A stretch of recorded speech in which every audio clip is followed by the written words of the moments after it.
everyone. Welcome to the Dreamcatcher podcast, a place where your dreams can find a voice.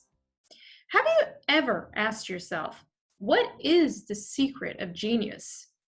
All of us have this dream of tapping into the infinite potential of our minds and creativity. My guest today, Michael J. Gelb, has invested years of study and research to understand some of the most brilliant creative geniuses of our times. Michael is the world's leading authority on the application of genius thinking to personal and organizational development. He is a pioneer in the fields of creative thinking, innovative leadership, and executive coaching. Michael is the author of 17 books, including How to Think Like Leonardo da Vinci, Discover Your Genius, and Innovate Like Edison. His books have been translated into 25 languages and have sold more than 1 million copies. Needless to say, I am so excited to have him on the show today. Join me for this riveting interview where Michael offers his insight into the secrets behind real genius and how we can tap into our own. In our conversation, Michael describes the 7 steps to developing our mind and creativity so that we can reach our highest potential. As always, if you enjoyed what you heard, please hit the like button, share, and subscribe for future episodes. Hi, Michael. How are you doing? Fabulous. Thank you. Yeah, it's an absolute honor to have you on the show. I am such a big fan of your work. Your books, How to Think Like Da Vinci and How to Discover Your Genius, are staples in my personal library. So I'm really appreciative that you made some time to speak with us and share your immense knowledge. I always have time to speak with Renaissance individuals such as yourself. Okay, thank you. Okay, so I want to start out by learning a little bit about your story. You've had a prolific career as an author, a speaker, a thought leader, and an advocate for several causes. Are there any early experiences that sparked your interest in learning about the human mind and more specifically, genius thinking? Well, I'd say that the genius thinking aspect came later, although I was introduced to Leonardo da Vinci by my Italian grandmother when I was about 7 years old, and he did become one of my childhood heroes, along with Superman. And I remember when I discovered that Superman was just a comic book character, but Leonardo was real. And my real focus on the mind evolved through a complex of influences. The first was that my mom went back to college after she left college to have a family. She had 3 boys, because that's just what you did in those days. Mm-hmm. And then she was getting into the middle of her life, and she thought, wait a minute, I want to keep learning. And she was really interested in the mind. So she went back to school and went all the way through to a PhD in psychology and began working in the local mental health clinic in Passaic, New Jersey. And even more personally than that, you can imagine how difficult that was for my dad, who was a surgeon, going to work every day, used to coming home. That was the old paradigm. Dinner would be ready. He had a long, intense work day. And he had to change his habitual way of operating to support my mom in fulfilling her dream. And he rose to the occasion and was amazing. But you might imagine that this caused some stress. But my parents dealt with the stress and the issues by deepening their dialogue. They worked with a counselor at one point, and I saw the positive, powerful effect of understanding one's own proclivities and tendencies and being more compassionate, empathic about someone else's, and that was the key to keeping a relationship together in a very personal way. A lot of my parents' friends all separated and divorced because people weren't really prepared to deal with the changing construct. But my parents rose to the occasion, and I think I just got from them this sense that it was a wise thing to do to learn about the mind. And then there was another element, which was when I was getting ready to decide what to study in college and what to do in graduate school, the world was it was the last time the world was as messed up as it is now. I don't want to give away your age, but was this in the 1950s or the Well, I was born in 1952, so this is the 60s. This is the 60s.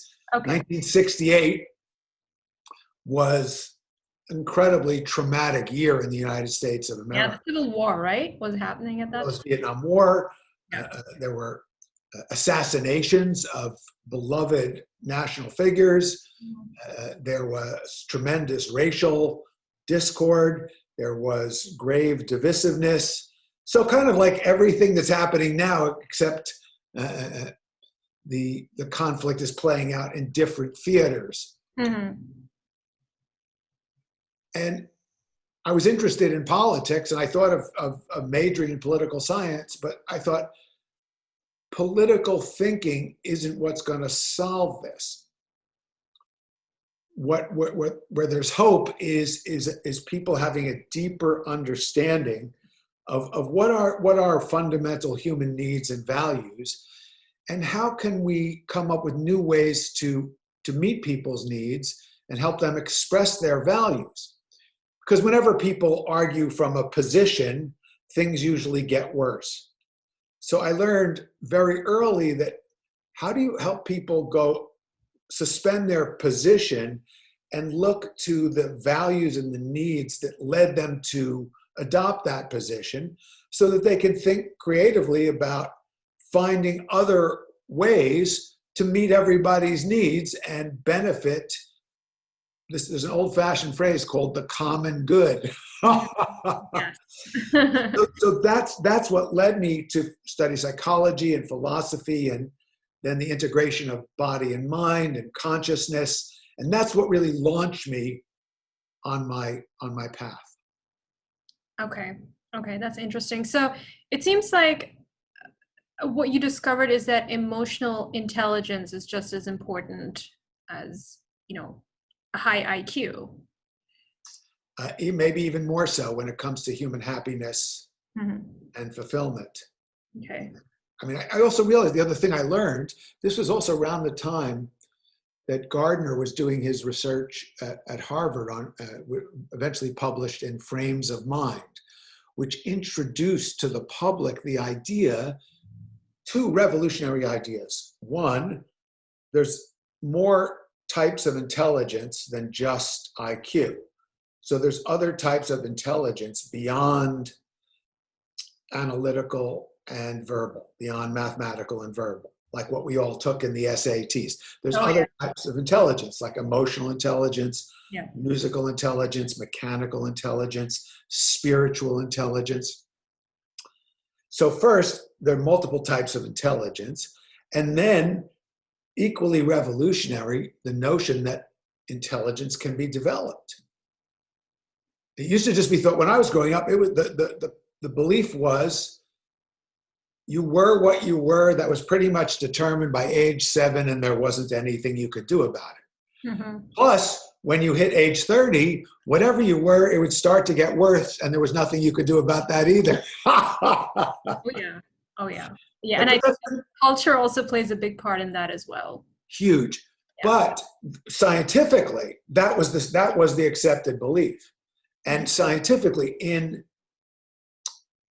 the last 30 years, we've utterly transformed that understanding. Copernicus came along and changed our understanding of our place in the solar system. Mm-hmm.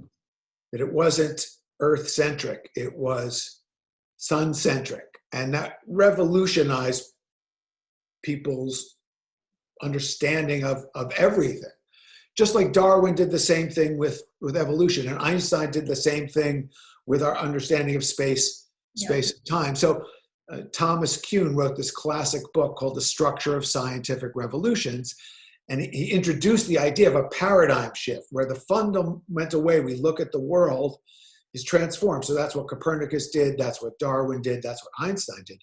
But that's what neuroscience has done in the last 30 years, because the whole notion of neuroplasticity, that your brain is flexible and adaptable, that it can change and evolve, and neuroneogenesis, the notion that you can actually generate new brain cells as you get older.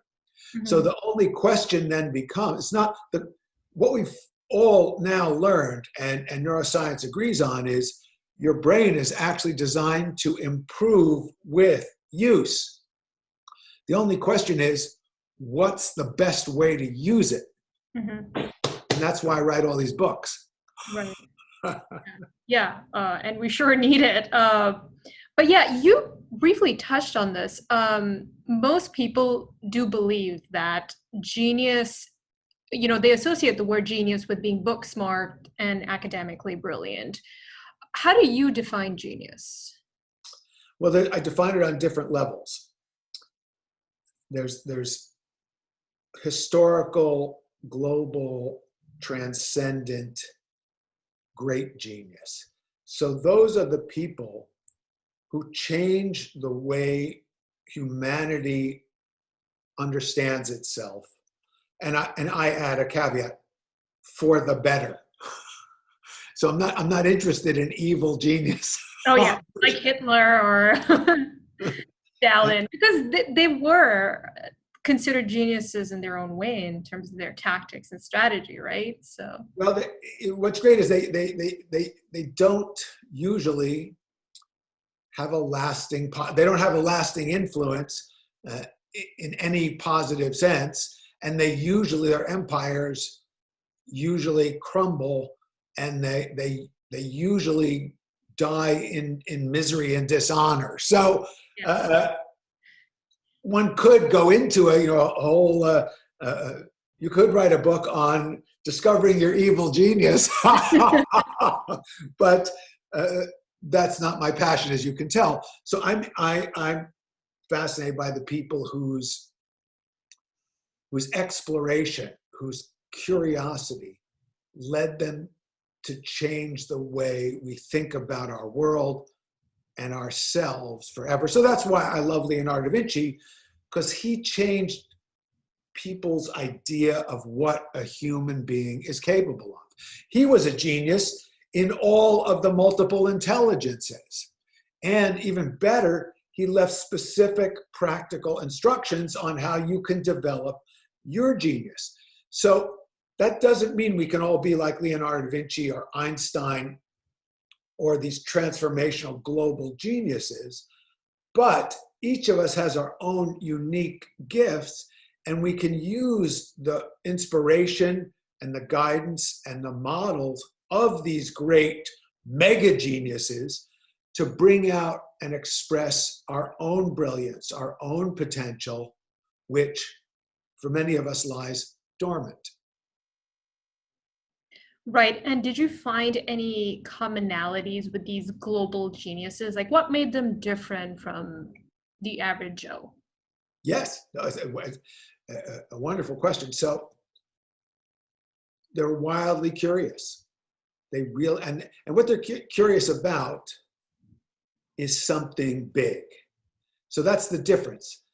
Let's say there's geniuses on another level, which is you might change your industry, or you might change your company, or you might change your community for the better with a creative initiative. And that's a reflection of the kinds of questions you ask every day. If you're asking, what can I do to create a great company or a great nonprofit? Or what can I do to serve my community? Or how can I uplift the people around me? you can become a genius in your sphere of influence. But these all-time great geniuses, what they were focused on is ultimately figuring out how everything works. I like to say of Leonardo da Vinci, he wanted to know the mind of God. Everything else was just details. They want to know ultimate truth. They want to understand how the universe works, how it all fits together. And they're relentlessly passionate in considering things that they don't know about. They don't require the false security of certainty.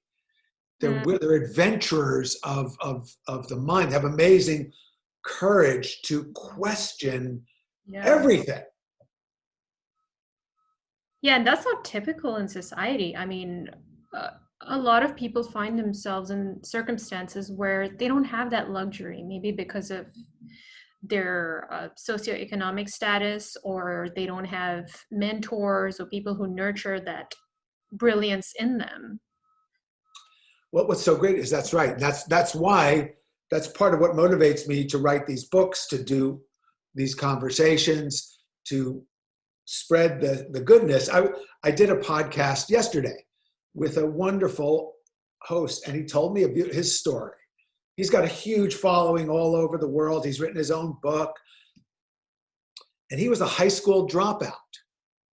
And he was headed in a very bleak direction in his life.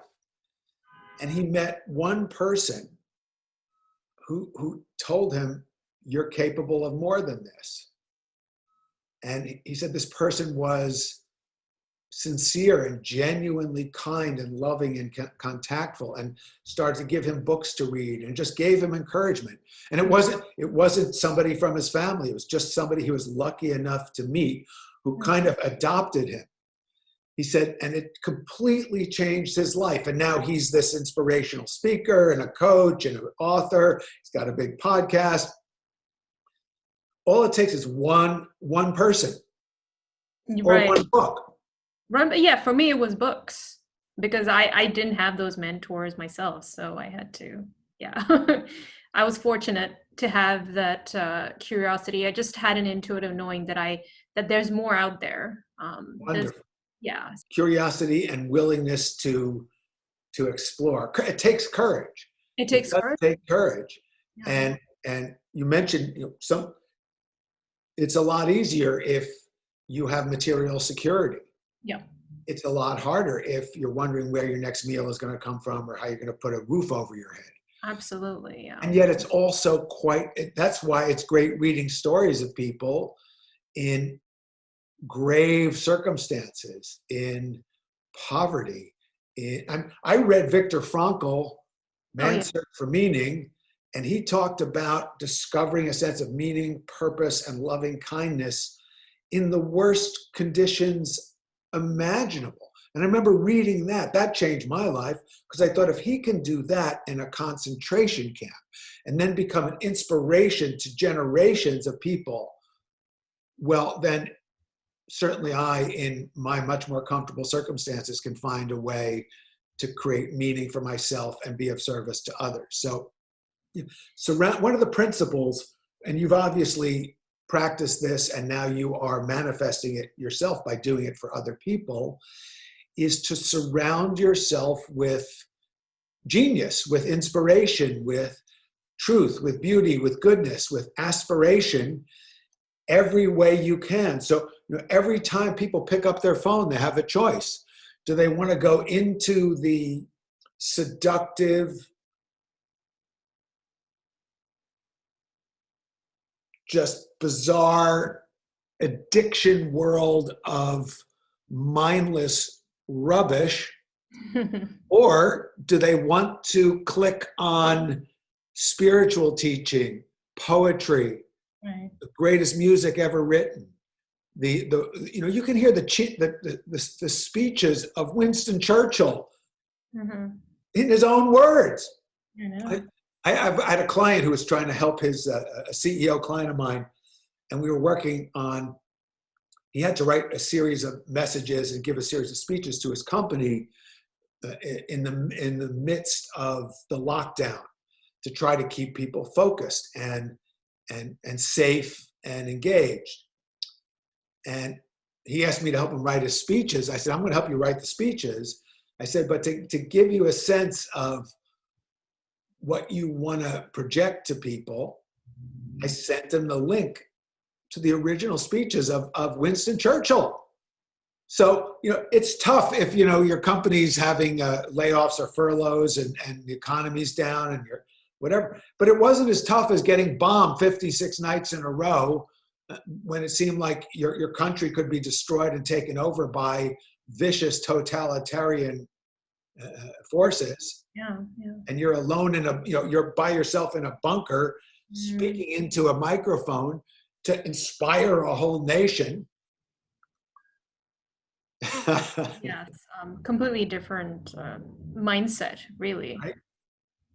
But right now, each one of us, I call it becoming the curator of your soul. Mm-hmm.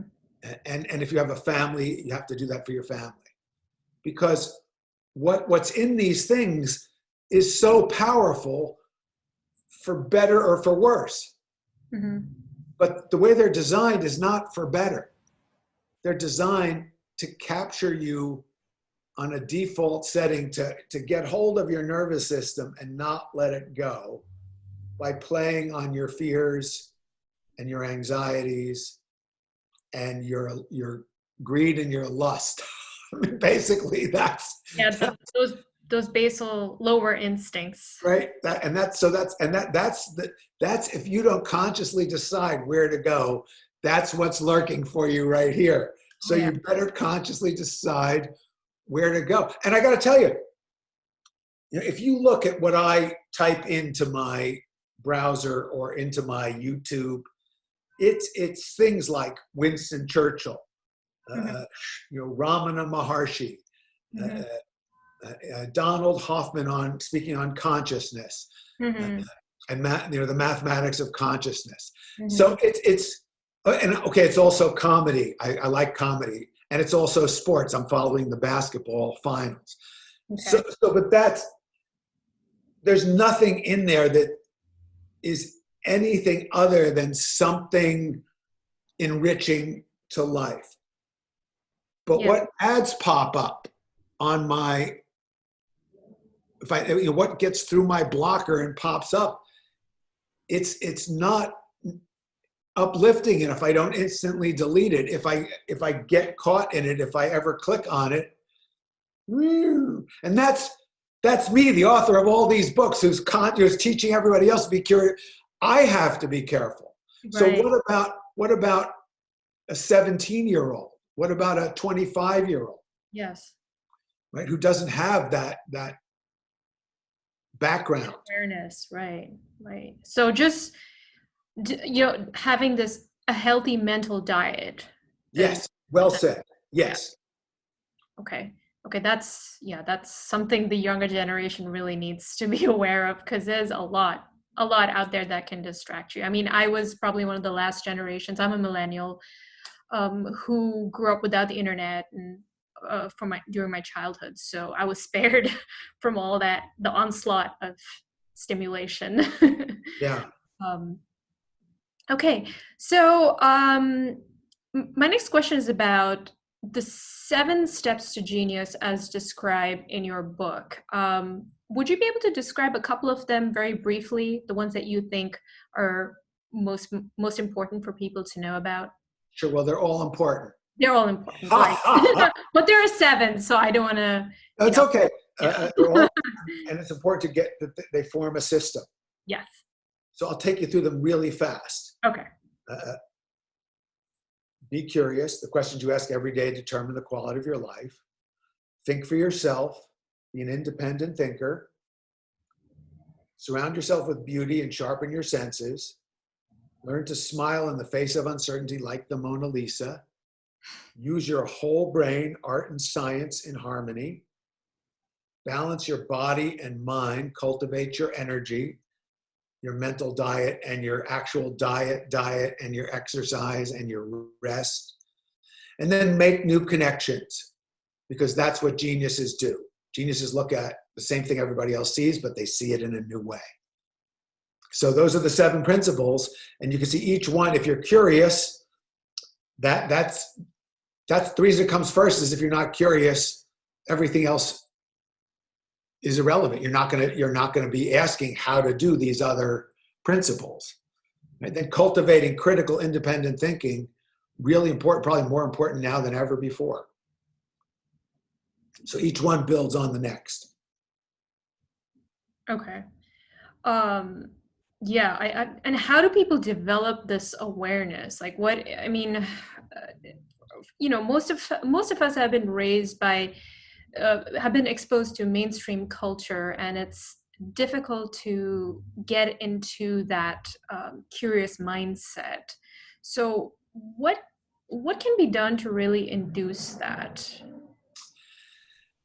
Yeah, well, that's the big question, isn't it? I mean, this people, you see my logo here. Yes. So you had within you this flame, this spark. Right. Somehow, as soon as something enlivening or creative or outside of the hypnosis of mass culture came your way, you were receptive. You wanted to then nurture that flame within yourself and share it with other people. That's right. Right? So what gets people to wake up? I mean, a lot of times, you know what it is? It's when somebody close to them dies. It's when they get in a car accident. It's when they lose their job. It's when they go through a divorce. They get a cancer diagnosis. They go through some kind of terrible trauma, and they ask themselves the question, what's the meaning of all this? People also ask this question. This is one of my favorite questions that people ask themselves. It leads to great change and creativity. People say there must be something more. There must be a better way. So if people are completely seduced and hypnotized by mass culture and going along thinking this is it, I do suggest to them the best I can. I try to get through and wake up. And I tell people, don't wait until somebody dies. Don't wait for a divorce. Don't wait till you lose your job. Don't wait till you get a diagnosis. Don't wait till you're on your deathbed. Wake up now, because this life is so precious and so fleeting. Yeah. And if you're sleepwalking through it, I mean, a lot of people, go listen to all these interviews of people on their deathbed. They when they're talking about what do they regret? They regret not dancing more, not being more joyous, not being more generous, not learning the thing they always wanted to learn, not taking the risk to do the thing that would give them the greatest fulfillment, because they always regret that they went along with whatever the standard programming was. Right. Yeah. Yeah, I know a lot of people, the thought of death sounds morbid, but it can be a great motivator. Well, whether you think it's morbid or not, it's one thing we can guarantee. I know. It just That's true. That's true. It's just so. Yeah. And here's the life wouldn't be meaningful if you just went on like this forever. Yeah.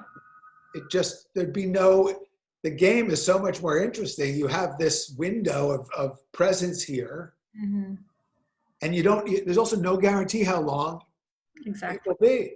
Yeah. I mean, one thing that does happen, at least I was blessed in my early life, there was very little death. I I mean, my grandparents were around. They lived into their late 80s. So I grew up with grandparents. My parents are still going strong. My dad's 93. My mom is 89. Wow. And I just went to visit them the other day, Nice. cooked them some great food and had a great conversation with them. They're just as sharp as they've always been. Their bodies have suffered. They've been through unbelievable stuff, but their minds are as sharp as they could be. They're amazing people to interact with. You should write a And so, book about the secret to their longevity. right? but I have to tell you that, one of my best friends got ill and then he was gone in less than a year.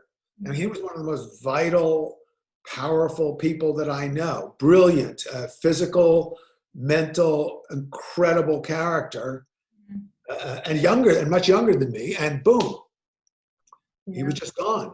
And then another friend of mine, also younger than me, one day, massive heart attack, done. So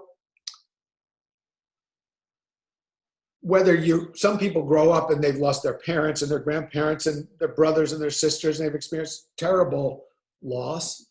Other people, like myself, are blessed to have amazing continuity through a lot of life. But then eventually you start to notice this is impermanent.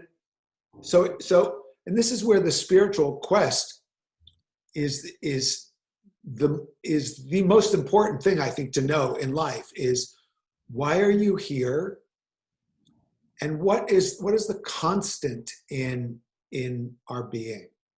What is the constant? What doesn't change? Because everything else changes. Your thoughts change, your body changes over time, and then it disappears. Your emotions go up and down in the course of a day. But what is it that is constant? And I encourage people to search for that. Search for what is constant and true within your own being. Because when you connect with that within yourself, you have a sense of peace and freedom that prevents you from, it's a funny thing, one of the secrets of life is to play your roles with poise and grace to the best of your ability, but to remember that they're all roles. Mm-hmm. Okay, that makes a lot of sense. So essentially finding the sense of rootedness and being grounded, even through all the changes that happens internally and externally. Yes. Yes. Okay. All right. So just very quickly, do you have, besides your amazing books and all the other resources that you offer, do you recommend any tools or techniques that people can use to start tapping into their creative genius? Yes. Here's a slim little book I recommend. Okay. It's called Who Am I by Sri Ramana Maharshi. Maharishi, okay. And Never heard of that. I mean, okay. yeah. Yeah. And it's really, it's the slimmest little. That'll make a lot of people happy. What's amazing is, so he was this great sage who was based in India, and his teaching is the simplest and most elegant. It's just to inquire within, to look at what it is within ourselves that is unchanging. And what I love about it is, I call, one of my favorite quotes is from a social critic who says, "I don't believe in anything you have to believe in."